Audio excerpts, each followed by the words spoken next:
Hello friends, welcome to study cafe. दोस्तों, रूस के हमले के बाद यूक्रेनी रिफ्यूजी को उसके पड़ोसी देश शरण दे रहे थे, तो गाजा वालों के लिए अरब देश रहमदिली क्यों नहीं दिखाते। इसराइल हर रोज फिलिस्तीनियों को उत्तरी गाजा छोड़ने का अल्टीमेटम दे रहा है।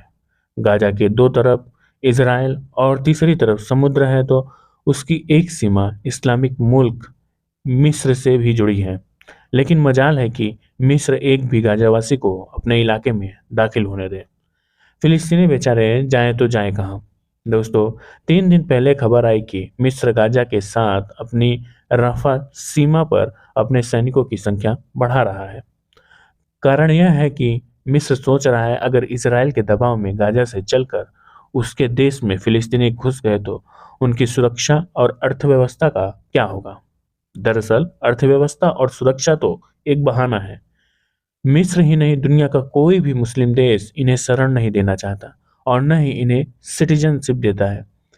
मिस्र के विदेश मंत्रालय ने बयान जारी किया कि इतने सारे फिलिस्तीनियों को उनके घरों से निकालना अंतर्राष्ट्रीय कानून का उल्लंघन होगा और देश के लिए राष्ट्रीय सुरक्षा का जोखिम।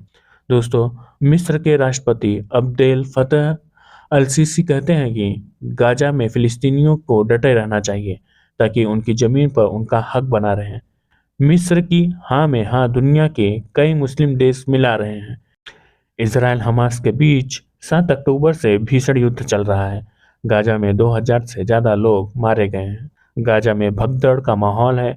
गाजा में बड़ी संख्या में लोग घर छोड़कर सुरक्षित स्थानों पर जा रहे हैं, पर आसपास का कोई भी मुस्लिम देश या अरब देश इन लोगों को अपने देश में घुसने की अनुमति नहीं दे रहा है। अरब देश वैसे तो फिलिस्तीनियों को नागरिकता या शरण न देने के पीछे कई कारण देते हैं, पर सबसे बड़ा कारण उन्हें देश की डेमोग्राफी गड़बड़ होने की आशंका ही रहती है। जॉर्डन ने लाखों फिलिस्तीनियों को अपने देश में शरण दी, बाद में वे जॉर्डन के शाह के ही दुश्मन हो गए। भारत भी पूर्वोत्तर के कई राज्यों में शरणार्थियों के चलते कई समस्या पैदा हुई हैं। दोस्तों, अरब देश फिलिस्तीनियों को काम के लिए तो स्वीकार कर रहे हैं, पर ऐसे काम ही देना पसंद करते हैं जो निम्न स्तर से हैं और उनके अपने देश के लोग वो काम करना पसंद नहीं करते। लेबनान में बहुत सी ऐसी नौकरियां हैं जिनके लिए फिलिस्तीनी नागरिक को कतई नहीं लिया जाता।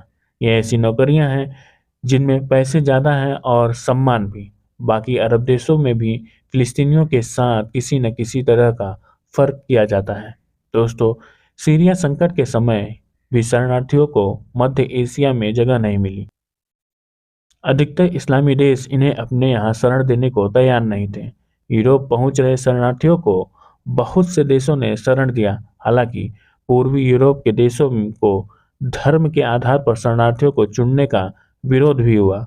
स्लोवाकिया, पोलैंड, बुल्गारिया आदि देशों ने खुलकर कहा कि उन्हें ईसाई शरणार्थी मंजूर होंगे पर मुस्लिम नहीं। Thank you so much guys for watching the video. Like, share and subscribe the channel. Thank you so much.